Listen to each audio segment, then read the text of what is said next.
2, 1. Hey, what's up, everyone? After a controlling victory over Immortals, I'm joined by the bot laner Tactical, who is continuing his redemption tour after the spring split, a tough spring split. Had a chance to talk about it in the post game, but I wanted to talk about it with you here. Your rebirth, your back to top form, the reliable bot lane with core. What's been the secret ingredient? What's been one of the biggest changes that you've been able to make so far in this summer split? The secret ingredients is just, I don't know, just playing better for it. Like, just not inting. That's the secret. Just use my brain a bit more, stuff like that. Holy cow, it's like Twitch chat's your coach. Look Yeah. at you, Twitch chat. You're fixing NA one player at a time. Let's dive into this game specifically. How did you feel throughout it? You talked about it on the broadcast a little bit, like, hey, bot lane didn't have a lot of agency, but they had one major dive on you in the bottom side of the map. How was the game for you in this one? Yeah. Yeah, so there was my first kill on Viego. It was really close. I flashed the altar combo, and then Viego went on me. Honestly, it was a lot closer than I thought. Like I was way lower HP than I thought it was gonna be. Luckily we got the kill, turned around the game, gave us some more leads, and then there was a second time where Viego tried to kill me. I was doing Krugs, he showed up. Then both times, Galio, of course, I hit Galio ult, so I wasn't like too scared. The only thing I was scared about was like dying before he actually landed, which didn't happen. So we just won both situations. Honestly, maybe if he could, I don't know what he did. Maybe he could put better and kill me, but I'm not sure. But in the end, we got the kills, and that's all that matters. And we just farm. I farm camps, take enemy camps, just pushing all 3 lanes, do objectives. That's game. Oh, you skipped the whole Baron steal. What were the comms like when that one got taken away by Xerxes? Yeah, so basically, so the idea shouldn't have been trying to secure Baron. We should probably look to turn on them and kill them. Yeah. What I could do is close the core over Galio wall, over the Baron pit, and just have him CC while we want combo. That's one way to do it, or we just full out turn. But the comms were me and Armeo were gonna smite and run combo at 1500, but then I guess I messed up. Then he just yanked it. Afterwards, though, it felt like what were the comms like? Okay, they have it.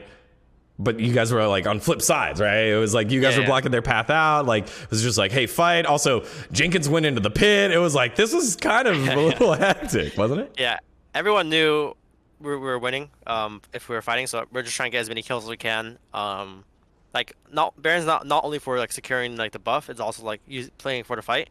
So we just try to chase, fight, get as many kills. I was like, oh my bad, and everyone's like, it's okay. The game plan's still the same, and then nothing. It was just like an extra farm fest for a few minutes because they had Baron. Yeah.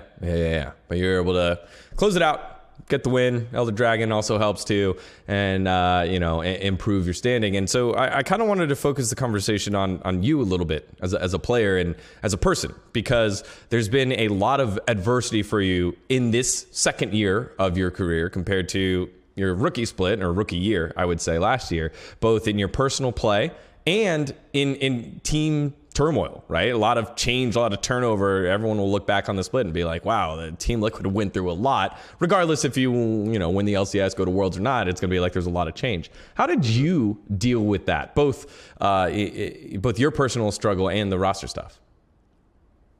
Yeah, so I would start with the roster stuff first. Honestly, even though a lot of stuff were changing, I was trying my best to just focus on the game and play the best we could with the given circumstance, no matter what. Yeah. So personally, I don't think the roster stuff affected me too much. Maybe it was just like some added stress and stuff, but that was it. I think the rest of the team also did a good job, like making sure we didn't like boom during like this transition period. And for me personally, so in spring I did play pretty bad. I think there's 2 reasons for that. One is I was focused on different things on this year compared to last year. Last year, I'd say I would focus on only not dying, but then this year I took a different approach of like trying to do as much as I could, like trying to do as much damage and like trying to be in their faces as much as I can without being in a risky position. But I might have gone too close a few times in spring. Yeah, there might have been a Tristana rocket jump or two. Just a few.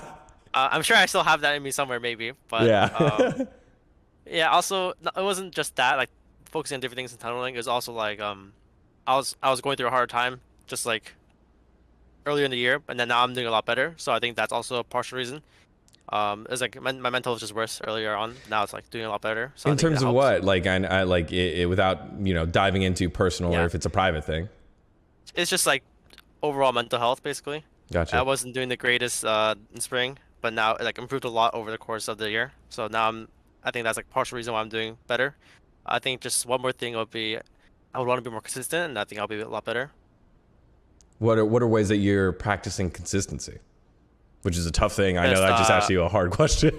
just trying to forcing myself to like think about stuff that I usually don't think about. Like for Mhm. example, I tend to put myself in since I focused this year on so much on dishing out damage and like trying to play as much as I can in their faces. Sure.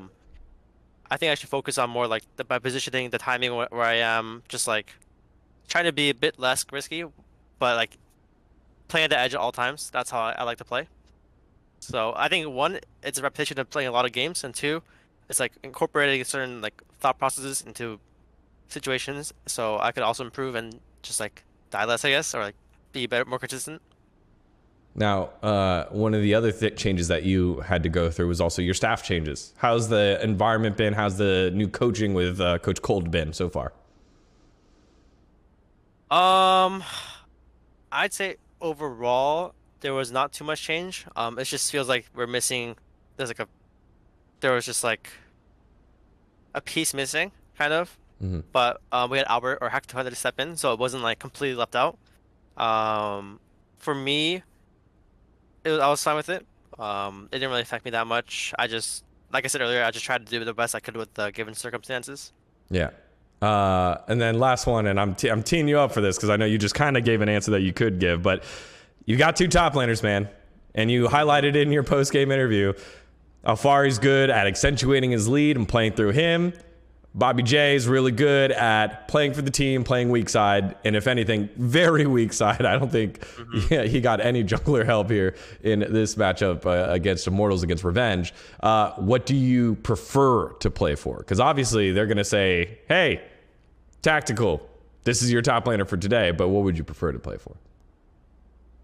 It's hard to say. I don't mind playing with either. It's not like I have a preference between like being played around or having a win condition elsewhere as long as it's reliable.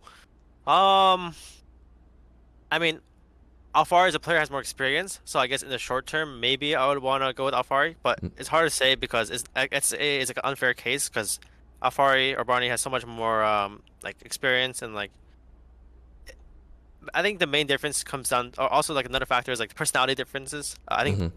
Jenkins and Alfari are like almost opposite. It's like really interesting, but I can't say I have a preference for one over the other. Sure, of course. I know. I put you in the tough spot. I will let you go with an answer like that. I'm just surprised that you didn't say, yeah, give me the guy that's going to let me be the guy with all the resources and the hard carry, man. I feel like that was a rare sense of an AD carry being selfless here, man. Hey, it's been a fantastic watch to see your rise back from a tough spring split that led to, remember, it still led to you making it to the finals, but definitely seeing a market improvement has been great to watch. Congratulations on your win on the day, and best of luck for the rest of the split, brother. Thank you.